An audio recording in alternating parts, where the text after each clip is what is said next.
Ate ye Lukwago, Mafabi ne Ssemujju bali mu kubuuza ani Anaasuuza Amuriat Ogufo. Wazzeewo akeetalo mu FDC nga bategekera okulonda kwa pulezidenti w'ekibiina anaakulembera abalala. Abantu bana be basinze okutunuulira ku kifo ky'obwa pulezidenti w'ekibiina okuvuganya okusuubirwa okubeeramu ebbugumu. Amuriat asuubirwa okuddamu okuvuganya ku kifo kino kye yaakamalamu ekisanja kimu era asuubirwa okutuuka ne Erias Lukwago, Nandala Mafabi ne Ibrahim Ssemujju Nganda. Akeetalo kaddiridde ekisanja ky'abakulembeze ba FDC okuggwako mu Novemba w'omwaka oguwedde era kati bammemba balinze ekiseera kya kulonda zaabika omupiira.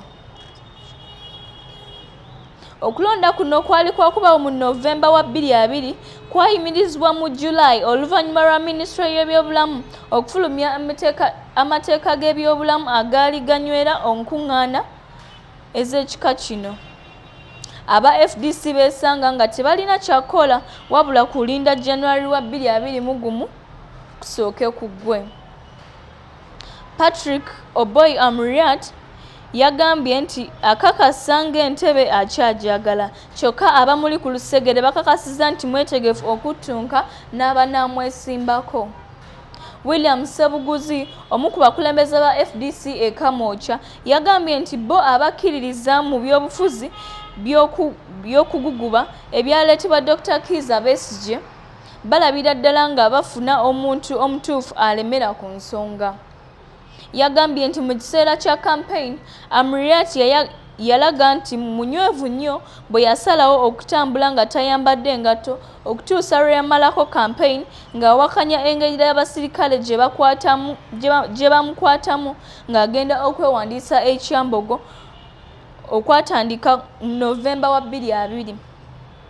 Wadde teyakola bulungi mu kalulu naye okugumira ebizibu byonna nga tazze mabega kitumala okumuzza ku bukulembeze bwa FDC ekisanja ekirala. Ssebuguzi bw'ati bwe yategeeza LNTV. Ate ye Erias Lukwago, omulodi wa Kampala, wadde nga yeegasse luvannyuma ku kibiina, kyokka atunuuliddwa ng'asobola okuleetawo okuvuganya okw'amaanyi. Abamuwagira bagamba nti aludde ng'akolagana n'ekibiina ekyatuusa ne Besigye okumulonda ku bumyuka bwa pulezidenti mu People's Government. Moses Kabus, omubaka wa FDC omulonde ow'ekyamuswa mu Kalangala, yagambye nti Lukwago yasaana entebe y'ekibiina kubanga bamulabamu obusobozi okwongera ebbugu mu kibiina. Lukwago teyafunise kubaako kyatangaaza kyokka omuyambi we Elvis Kintunsonyi yagambye nti Lukwago ebyokulembera FDC si byaliko wadde nga waliwo abawagizi abamuwagaliza ekifo ekyo. Kyokka waliwo abamu ku bawagizi ba FDC abagamba nti Lukwago asobola okusaawo okuvuganya okw'amaanyi mu 2026 singa FDC ebeera emuwadde kaadi yaayo ku kifo kya pulezidenti w'eggwanga era bano bamukwasa obwa pulezidenti w'ekibiina kimuwa omusingi omulungi. Kyokka ye Ssemujju Nganda wadde mu kiseera kino ali mu kakuyege mu kifo kya sipiika wa Parliament wabula ne ku kifo kya pulezidenti wa FDC nakyo bakimwagaliza.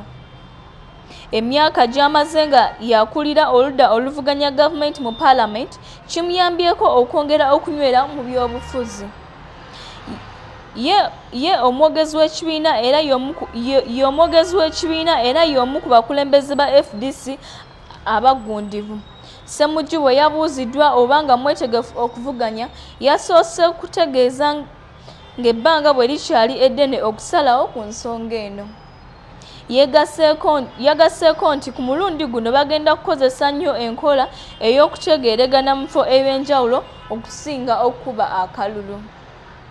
Tujja kutuula tukube tooki mu Amuriat tulabe oba nga tukyamwetaaga oba okufunayo omuntu omulala.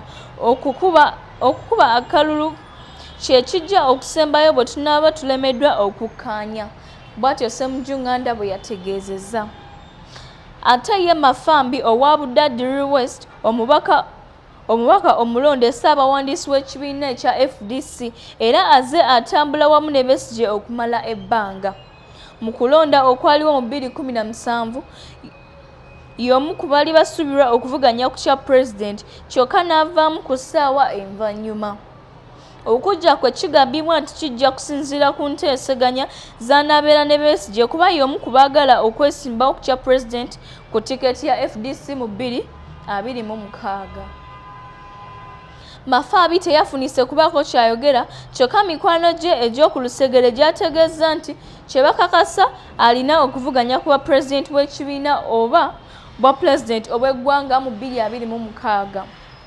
Mafabi y'omu ku babaka abaludde mu paalamenti gye yayingira mu 2001 ng'ava mu kitongole ekiwoza ky'emisolo ekya URA gye yasemba okubeera assistant commissioner oba muyite senior principal revenue officer.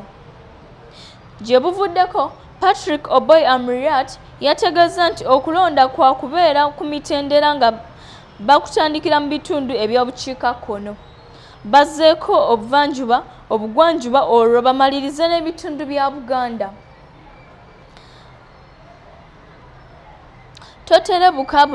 Totelebuka Bamwenda akulira akakiiko k'ebyokulonda mu FDC yasabye abalonzi obutasooka kubuguumirira nnyo okutuusa nga bamaze okulangira entegeka ezisingawo mu maaso.